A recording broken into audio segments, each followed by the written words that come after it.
Guys, welcome to Black Scout Survival Late Night Live. Happy Independence Day. Hopefully you had a great one. And anyway, so I'm not wearing the shades. My eye is better. A lot of people, I guess, I realize now, I thought like most subscribers watched most all the videos, but they don't. So they didn't hear why I was wearing the shades. And, you know, I guess it's just the clickbait videos they watch. I guess clickbait works. It works. Anyway. Had an eye infection. My eye was like pussing and everything else because I'd taken antibiotics that knocked it out, but it was like draining and stuff. And so, yeah, I'm better. But if you didn't catch why that was the reason. And I know I may have offended many of the conservatives because they were coming unglued because of sunglasses. I got emails, DMs, tons of comments that were very offended. I was wearing sunglasses. I wish that they would get that offended about Biden destroying this country. Maybe we wouldn't be getting our ass kicked. I don't know. I wish they'd get that offended. There was one guy, he said he had been a subscriber for 10 years. He's watched every video. He said that was the first time he commented.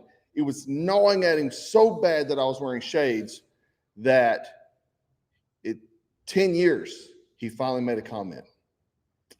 I don't know. I got some positive on the glasses too. So anyway, while we're staring down the barrel of World War III and people are concerned about sunglasses, but let's see what the Biden administration is concerned about. Man, Biden senior Pentagon official claims policies focus on non-binary identities are essential for national security. Really? I would like to get on the discussion panel and hear the reasons why. I'm really curious. If you're on board with this agenda, could you please explain to me what in the world this is essential to national security for? I'm curious. Maybe I'm an idiot and I just can't figure it out. But look at this nonsense. More racism against the white man, more racism. They look for any opportunity these days, these leftists. Because Indians and other South Asians are more susceptible to metabolic syndrome, we literally have to work 5 to 9 times harder than a white person to stay healthy. What? Get the freak out of here. So I can walk around town and show you hundreds of white guys that look like that. Maybe it's coming from the food. Maybe it's coming from inactivity. No, we're going to blame it on the skin. It's crazy, man. We live in wild times. I mean, you could not have scripted this well. You really couldn't have, you know. But I've seen that they're calling fitness fascists and all this other. They don't want you fit, and they're going to blame everything. You know, every reason why. Oh, I can't be fit. It's always an excuse. It's always an excuse. And guys, this is going to be a long, late night. So hang in there. Hang in there. Got a lot of good content. But I do want to answer something real quick because I know we have lots of guys into fitness on the channel. I love it. It's my passion. And I actually met 2 subscribers the other day at the gym. No kidding. A husband and wife came up to me. They're in there working out. And it was so motivating to see that subscribers are in there working out, getting after it. And they were great people, nice people. And, you know, it's kind of funny because this one Instagram channel got a lot of followers, but she said that a subscriber that was at her gym told her as well as other people about the channel. And so I was like, man, it's great to know that all of us kind of have this thing in common, which I love. I love it. And Someone asked me the other day, so I'm going to just talk about this just for a moment. I'm going to brush over it. He said, look on something, this is Kilo Charlie, to look on something brighter. What is your workout plan? How much cardio do you do? Think you can do a quick video on fitness? So I'm just going to answer this very, very quickly. And the thing is I've done every mode of fitness you can probably think of. I've tried every supplement. I've literally experimented on everything. And it kind of comes down, it really boils down to what you're exactly looking for. What are you trying to do? Are you trying to be a long distance runner? Are you trying to be a swimmer? Are you trying to be a power lifter? Are you trying to just have a good aesthetic physique?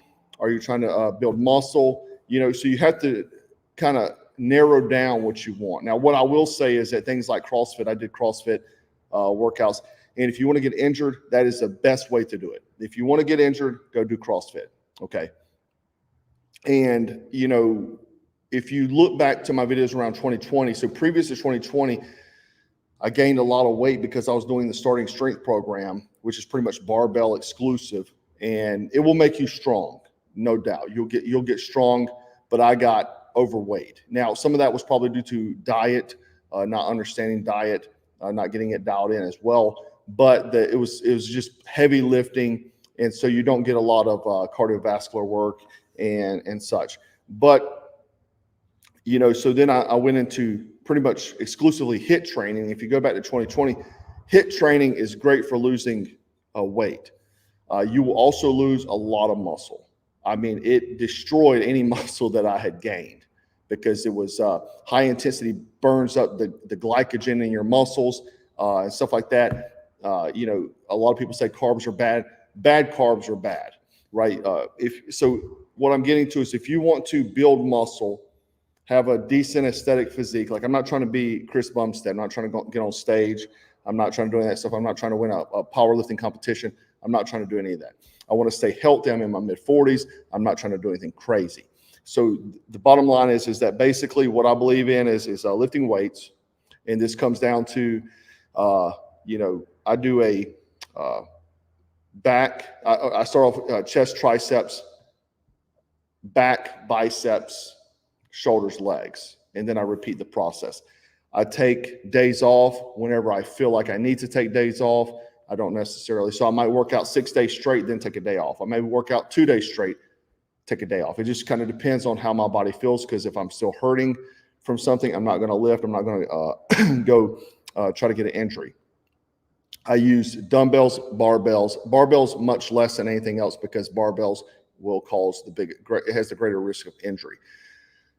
Barbells, dumbbells, cables, and then machines, right? And it kind of just depends. I usually go down the spectrum of this. I start off with compound lifts, right? So whatever body part that is, if it's a row, if it's a bench press, I do more incline bench press than I do flat bench press, because incline has been proven to be the better because it hits the upper chest. If you want to build a fuller chest, incline is the key. Pulley flies and things like that are great. So basically I start with a compound lift, and then I move more towards isolation lifts, where I'm using more cables and machines and things like that, just because I don't want to get injured, because I have gotten injured plenty of times in my life. I do cardio almost every day. Pretty much every day of some modality. It just depends on what it is. It may be running, cycling, whatever. Some form of cardio every day. And then on my day off, that I say the day that I take off, I do a long cardio. So usually I'll run for 45 minutes, cycle for an hour, whatever that may be. Now, sometimes it's fasted, sometimes it's not. Sometimes I work out fasted, sometimes not. It depends on how heavy I'm lifting that day, because I work through periodization. So I'll lift, get heavier. Then I'll do a deload and then restart again, the process, because you can't infinitely get stronger every time you work out. It's not going to happen. Because if that's the case, I'd be able to bench press 1,000 pounds by now. So staying healthy, doing cardio, keep that cardiovascular, your heart, things like that. Keep the fat off as well, and also being very careful on lifts. The biggest thing on lifting is you want to do controlled, slow movements, hypertrophy training. Okay, going in there just slinging weights does nothing. Doing 1 rep maxes does nothing. Okay, you want to do anywhere from 5 to 30 reps. You heard me, 5 to 30 reps, slow and controlled. And trust me, if you're lifting a weight, let's say you're on bench press and you can't feel it in your chest, lighten the weight, increase the reps, and you'll feel it. And that's whenever you know you're doing the technique right. Technique is everything. There's plenty of videos online. You can watch a gazillion people how to do that, see how to do that. The other thing is like I said the other day, some people got offended about this comment as well. I only take things or drink things that make me, or eat things that make me better. Now I drink pretty much sparkling water, mostly regular water, just straight out water all day out of usually a stainless steel bottle, sometimes glass. And on the rare occasion, I'll drink out of an Nalgene whenever all my other bottles are dirty. And that's because it's not drinking out of plastic every single day. That's the thing. You can consume almost anything in proportion, like small proportions here and there. But you doing it every day is what will cause your endocrine system to be screwed up. So eliminating that sort of things is always good as well. But I drink black coffee. You know, it's like people that drink those lattes and stuff. Once you break 200 calories on your coffee order, you're not into coffee, you're into milkshakes, right? You're not drinking coffee, you like milkshakes, and that's how it is. I do protein shakes, sparkling water, coffee, regular water, cocoa flavanols from Black Forest. I drink those as well. And I'm actually going to talk about that for a minute because I got a great video from a doctor on here about that. And the occasional energy drink. I do drink the occasional energy drink because I like them. And usually there's 0 calorie ones. I don't drink sodas. If I do drink a soda, it's a 0 calorie, and it's not that often, right? I think anything done in moderation is okay. The one guy said, well, I saw you drinking a beer one day. Yeah, drinking a beer occasionally is okay. Usually people that smoke weed smoke that junk every single day. He was saying that weed is better than drinking, and maybe it is. I don't know. I just don't do it because most of the time people that everyone I know that smokes weed smokes that shit every day. They smoke it every day, right? And I don't want to get anything that slows me down. So, you know, the cocoa flavanols, and Black Forest is actually going to be creating a new one, right? They got a link, and I'm going to talk about that for a moment, because they are doing a buy one, get one offer for July 4th, Independence Day. And remind me, let me go back to the cocoa flavanols in a moment. But for 40 hours, and you'll be put on the priority list. Also, if you buy the buy one, get one, you'll get 50% off on the launch day of the new cocoa flavanols. So NMN, buy one, get one, pretty much the whole gamut. Let me bring up the website real quick. So NMNH, Tonkat, Ali, and I take all these cocoa flavanols, berberine, Turk, and Cistanch. I take all of those. Literally all the supplements I take all of them. NMN is proven to reverse age. I said something the other day that was incorrect, so let me correct myself. Someone that mentioned TRT, and I said TRT is not anti-aging. TRT is absolutely anti-aging. I was in comparison because I misspoke. TRT is anti-aging because it's helping you retain muscle mass. NMN is reverse aging. So it reverse ages you. That's why you notice my skin much better. I look younger. I look much younger than my age. And it's because of the reverse aging effect. And I've been taking it, I think, almost 2 years and feel great. So try that out. Buy one, get one. I'll put the link below. Now, the cocoa flavanols are coming out with, here's a doctor here, Dr. Michael Lee, and he's talking about how important flavanols are. Now this I did not know. I actually just stumbled upon this other day.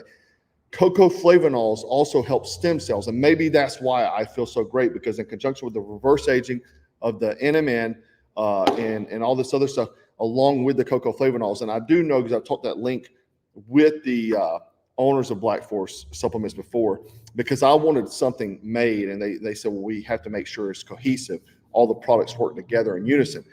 And I think that's why they make the product line they do, because they all work in unison together cohesively, right? Because I used to take 2 supplements that actually counteract each other. I had no idea. And that's a common mistake a lot of people make. But here's the doc here talking about the stem cell in the cocoa flavonols. Well, maybe it is. Let me see. Let me try to get it again. I don't know why that's not wanting to come up. Here we go. Let me try it again. Studies have been done to show that the flavonols in cocoa stimulate. Well, this is very odd. They don't want you to see this video.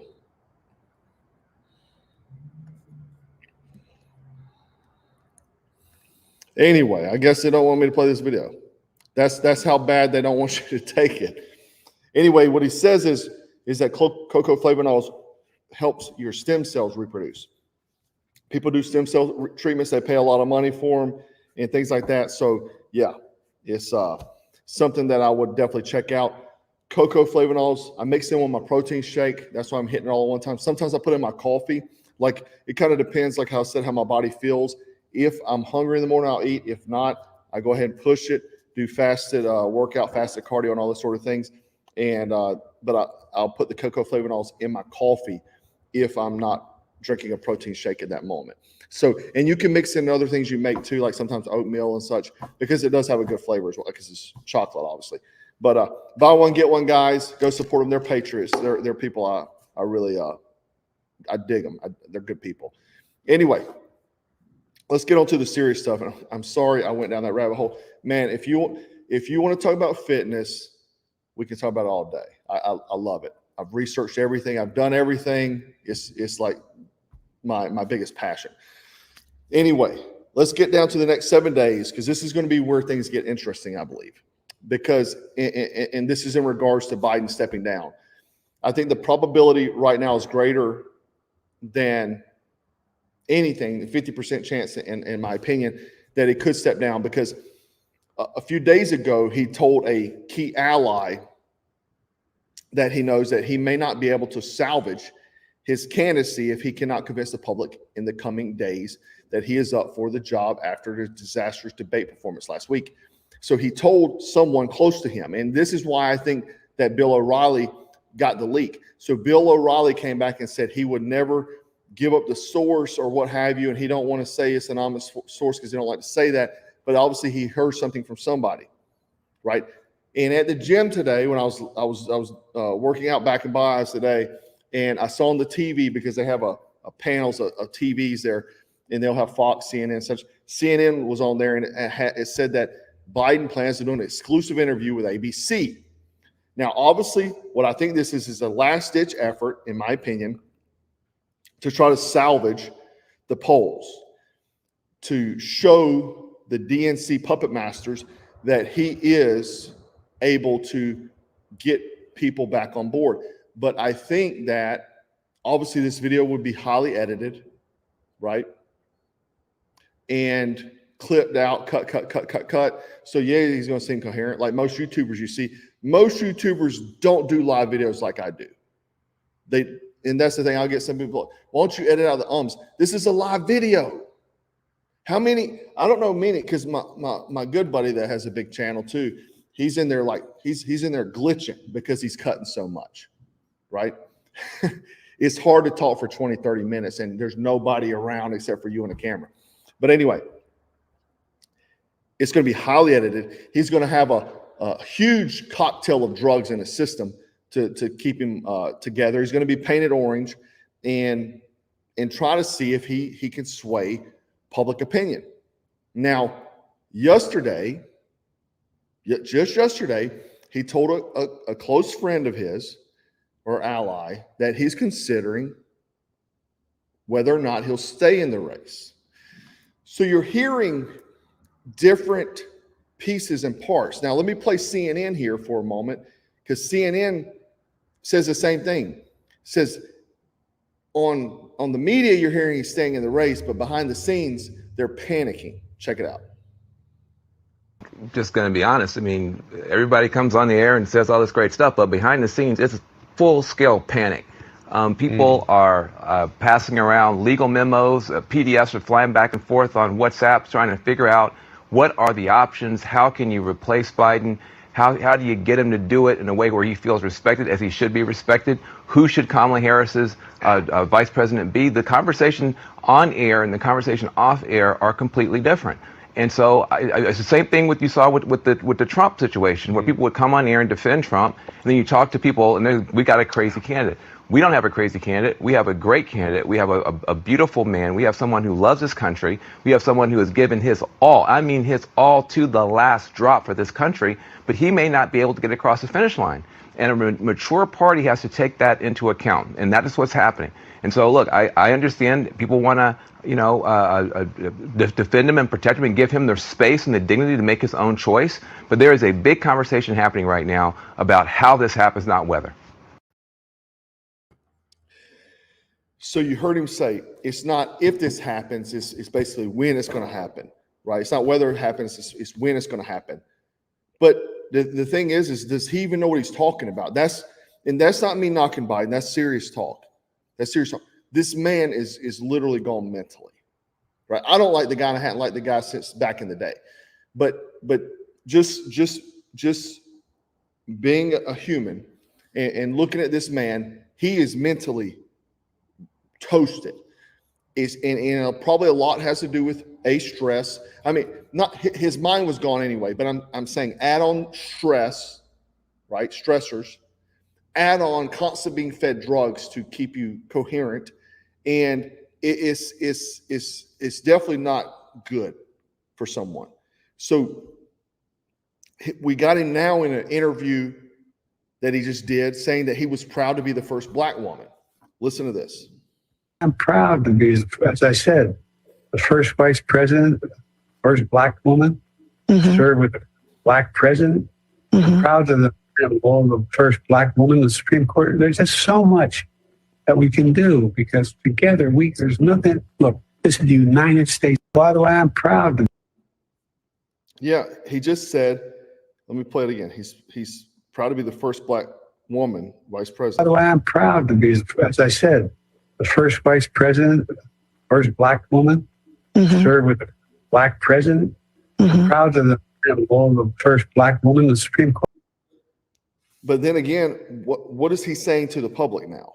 So Hunter Biden's in on all the meetings, with top level meetings. We've got a crackhead literally in these top level meetings now, basically working him around. Hunter Biden is the one that is the most dominant force behind him staying in the election. But what is the public saying? What is he saying to the public? Sorry. What is Biden saying to the public? He's saying on a DNC call, I am running. No one is pushing me out. I'm not leaving. I'm in this race to the end and we're going to win. He also said, I'm not going to be pushed out of this race against Republican Donald Trump. Now, even people must be blowing themselves up with fireworks. I don't know if I'm out in the country, so they're shooting fireworks off. It's wild. Anyway, White House spokeswoman Karine Jean-Pierre rejected these reports outright when she was asked whether Biden was going to stay in. And she says, absolutely no intention of withdrawing as the Democrat nominee. The president is clear-eyed and he is staying in the race, she told reporters. Now, even a leaked video has came out with Trump stating that Biden will be pulling out. This was on the golf course. Someone recorded from the hip, and check it out. The other night. Oh, amazing. Kicked that old broken down pile of crap. Yeah. It's a bad guy. He just quit, he's quitting the race. Is that right? Yep, I got him out of the race. And that means we have Kamala. I think she's going to be better. She's so bad. She's so pathetic. It's so amazing. It's just so fucking bad. So I just can't imagine. But can you imagine that guy dealing with Putin and the president of China, who's a fierce person? He's a fierce man, a very tough guy. And they see him, they probably can't. But they just announced he's probably quitting. Good. Yeah, that's amazing. Just keep knocking them. So even Trump has heard that he's quitting, right? Now, this is coming after dozens of Democrat lawmakers, at least 25 is what I last heard. Now, the ambulance was going by because people are like blowing themselves up, are considering signing a letter calling for Joe Biden to withdraw. Now, Biden is supposed to meet with Democrat governors on Wednesday to reassure them he is up for the job and stand the election. And the reason why that's so important is because many governors and people running for Senate and such that are Democrats, they'll be unseated. They'll be unseated. The map is red. I don't know if you guys have seen the latest polling. The freaking map is red. And the whole U.S. is pretty much red. So they will be unseated because most people that go vote, they go vote straight ticket. And so when they go vote Donald Trump, they're voting Republican all the way down. And so it'll pretty much unhinge the whole Democrat operation. They'll be gone. They'll be gone, right? And so then you'll have years that they have tried to destroy this country that will be reversed. But you even have Joe Biden and Kamala Harris vow to fight on in the presidential race despite the debate disaster. Now, then when we talk about the big time players, Democrat megadonor, Netflix co-founder Reed Hastings calls for Biden to step aside. Because the other thing is maybe he's so gone mentally that he isn't listening to anybody. You get what I'm saying? He's being told these things and Biden's just not listening. Because almost everyone's calling him to step down, all the media. And I was actually shocked. I mean, I kind of wasn't, but kind of am. How much the media is involved in this, the Democrats. Like they are part of this operation here. Well, we knew that from 2020, but I'm saying like even deep behind the scenes stuff, these guys are involved. Whenever I heard Obama's calling Joy Reid on the night of the debate, I mean, why? But I think if Biden does not step down, that means that the puppet masters don't exist. Or should we say they don't have the power we thought they did? Because Biden technically has the power to decide if he stays in the race. But we have to also realize that Democrats never play by the rules. The DNC never plays by the rules. It may take a little bit, but I think if the DNC power brokers decide they want Biden gone, I believe he'll ultimately be out. I really do. The other thing is Kamala is actually outdoing Joe Biden in the polling. Now, she doesn't stack up against Donald Trump, says Kamala Harris is now the favorite to become the Democrat nominee. I don't see her beating Donald Trump, but she is. Now, Tucker Carlson made some posts here. Let's check these guys out. Biden is done. Bet on it. Too many prominent Democrats have suggested he's brain damaged.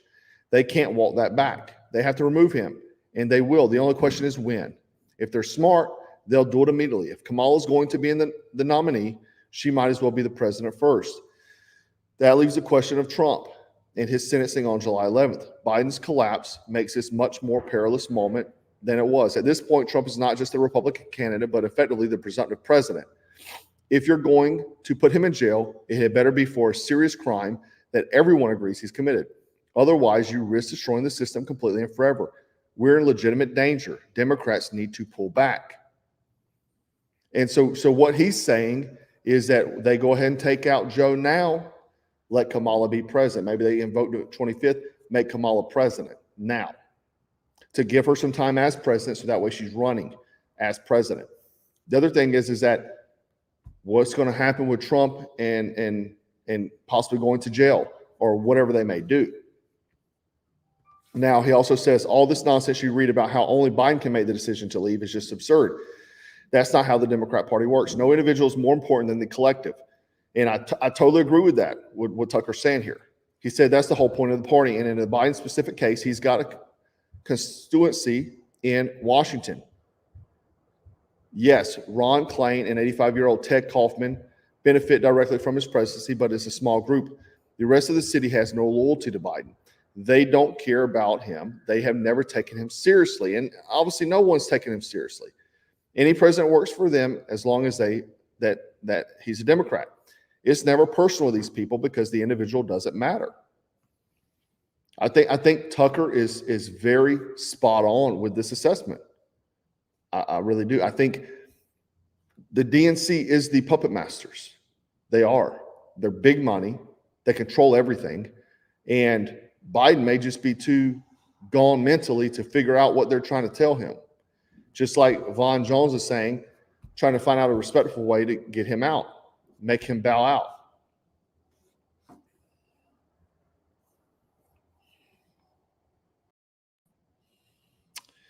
Dang, my video just cut. Sorry, I think my camera died.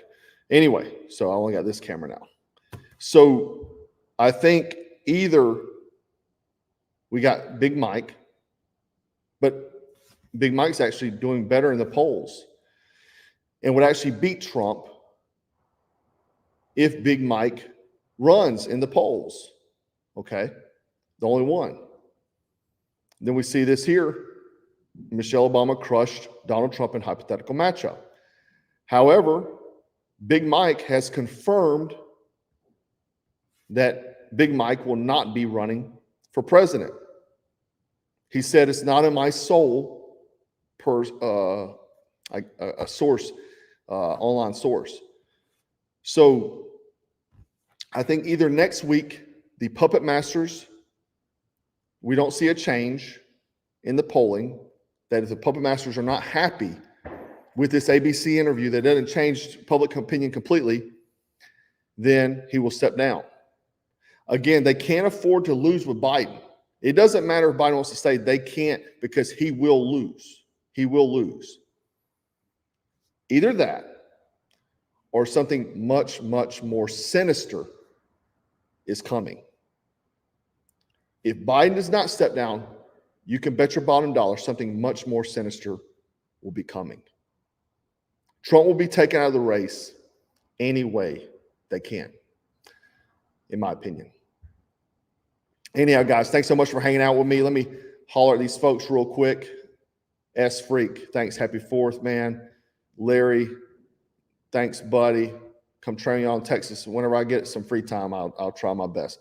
Jaeger Bomb, thanks, man. I appreciate you. Chief Vince, appreciate it, man. He's still almost ballots, yeah.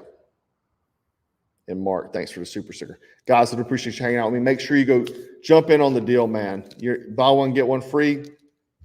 Incredible. NMN is the magic. Turk, you want to build muscle. Sistanch, Tonkat Ali, if you got low testosterone, if you're feeling sluggish, those sort of things. And these things all work cohesively. So you can grab all of them together, and they work together. The cocoa flavanols, obviously, put in your coffee. It's like a treat, or put them in your protein shake. It'll make it more chocolatey. Is that even a word? I don't know. I'm like Joe Biden now. Patriot, thank you, buddy. Anyway, guys, thanks so much for hanging out with me. Hope you had a great 4th. Again, go hit that link. Support Black Force Supplements. And guys, we're going to stay frosty, stay strapped, and always stay dangerous. Take care.